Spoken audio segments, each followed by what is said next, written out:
Hello, good night, and welcome to Group 1's presentation on Google, whether it is ethical or unethical. We are for the mood that Google is unethical. Group members are Mark Brumfield, Ricardo Andrews, Daniel Stewart, and Khadija Kamra. Many have described Google as an unethical company. Reason being, in recent times, Google has provided inexpensive internet access in Africa, and that is deemed unethical based on deontological or teleological theories. In addition to this, issues of privacy, intellectual property, and unfair monopolistic business practices also raise eyebrows for many to conclude that Google is unethical. Now for the definition of terms. Google is an internet search engine created in 1998 by Larry Page and Sergey Brin. It uses a proprietary algorithm that's designed to retrieve and sort search results in chronological order to provide the most relevant and credible sources of data and information possible. Privacy. This refers to the privacy and security level of confidential data announced on the internet. Intellectual property. This makes reference to the security of inventions of the mind which have both a virtuous and lucrative value. Deontology. This is the ethical theory that uses various guidelines to distinguish right from wrong.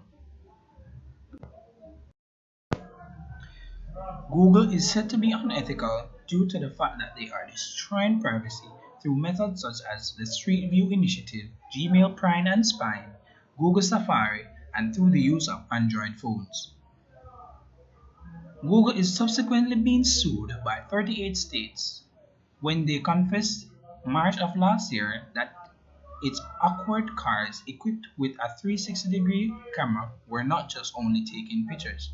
They were also gathering data from electronic devices such as computers inside the homes and structures of individuals. The information being collected on these devices included password and personal information from the obvious users. From the oblivious users, my bad. A judge refused to release a lawsuit brought by Gmail users who condemned them from analyzing the content of the message sent through its medium by selling products to advertisers in October 2017. The individuals suing Google complained about them breaching federal wiretap laws in a congressional testimony in 2009. Google's lawyer admitted that its email technology was used for scanning for spam, computer viruses, and serving ads, claiming it was a part of the Gmail experience. However, a US District Court judge argued that Google failed to inform users they will create personal profiles of them, targeting them with ads and phrase messages from users even if they are not associated with a Gmail account. Google's track record of court battles are far from clean as they have constantly battled issues relating to acquiring data by force and leaking the location of individuals without consent. In early 2012, Google software was found to be bypassing security systems for Apple devices using the Safari browser. The company used secret codes to achieve this, which led to the millions of Safari users' vulnerability to unwanted tracking. The Federal Trade Commission fined Google 22.5 million US dollars for this dilemma, making one of Google's largest civil fines in August 2012. Google has also been unethical with privacy through the backing up of personal information on user phones. Many of them are unaware that the company has access to them. As a result, Google is believed to possess almost every password on the internet.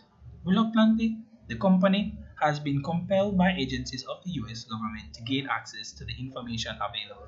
In addition, users who do not choose to utilize this feature are safe.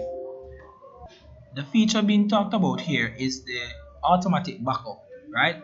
So if the backup is turned off, you are safe. But if the automatic backup is turned on, Google has access to all your information, and so does the US government if they so please. Intellectual property versus Google. One particular instance of Google being unethical as it relates to intellectual property is them being guilty of violating the Association of American Publishers using Google Books.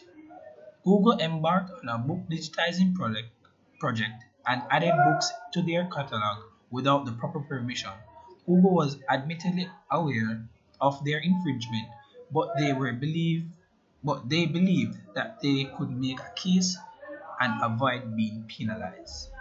So this is where Google is actively aware of the infringement of the IP infringement they are causing, but choose to basically ignore it. Another instance is with TiVo and Timer patent. TiVo is a digital video recorder (DVR) developed and marketed by TiVo Corporation and introduced in 1999. It was later acquired by Rowley in 2016. The merged companies took the more recognizable name TiVo, and at joining, they took together held over 6,000 patents. Google infringed on one or more of these patents. The case was brought to court, and Google was found guilty of infringement and had to pay a fine. On the contrary, while Google has regularly been fined violating intellectual property of others, they take aggressive steps to protect their own, expecting their intellectual property rights to be observed on a large scale. Monopolism versus Google. Google has monopolized the internet to the point where they have restructured their corporate composition in Europe and established an array of lobbyists as a strategical move to brace itself for a great deal of other cases. Their monopoly control over the advertising market is so great that if they don't want to promote your content, it would never be shown in the search results. Three factors conspire in their advantage. They are a large digital service, their self-dominance, and its regulators being unable to keep up to pace with the technology change. Ontological theories place special emphasis on the relationship between duty and morality of human actions. It can be said Google does not conform to the ontological theory as their actions does not match the morality requirements needed to be deemed deontological. Google can be looked at as a company which follows the consequentialist theory. The consequentialist theory states that the morality is all about producing the right kinds of overall consequences. This can be interpreted as Google believing at the end of the day, the main objective is to make a profit by any means necessary with no regard on the course of action taken to get this profit. So, in conclusion, it can be said that Google is an unethical company due to the fact that it does not follow deontological theories based on the following factors: privacy destruction, infringement of intellectual property, and monopolistic behavior. Thank you, and that was the presentation from Group 1. Have a great night.